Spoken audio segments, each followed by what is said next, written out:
जेड़े तेरे नाम दिया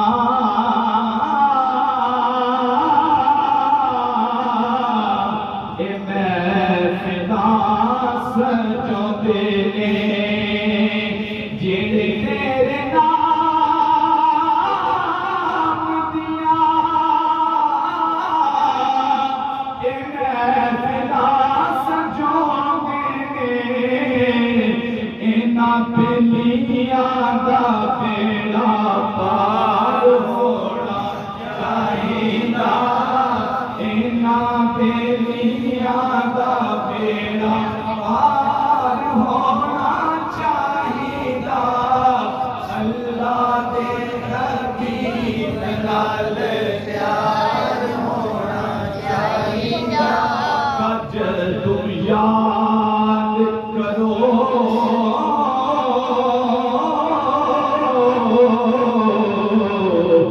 अपने गुलामानो, आका जदों याद करो अपने गुलामानो, साडा भी गुलामां विच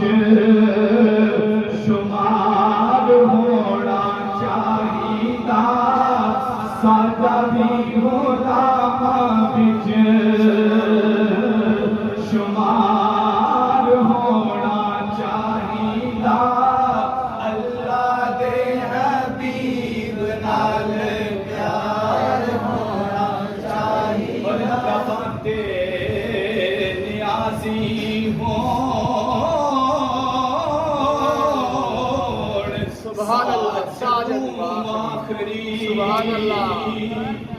अल्लाह मैं दुआ करता कि सारे ने दिल की ये तमन्ना होवे जिस तरह शायद नियाज़ी साहब ने लिखा है ना, अल्लाह पाक असा भी जदों इस दुनिया तो जाइए ते हुजूर दा दीदार हो जाए मरदे हां। नियाज़ी साहब ने बड़ा ही खूबसूरत शेर लिखा, सवाल फरमाओ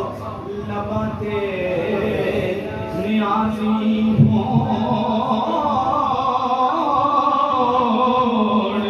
साजदों आखिरी, लबां ते नियाज़ी हो साजदों आखिरी, उस वेले सोने दा दीदार होना चाहिदा, उस वेले सोने दा दीदार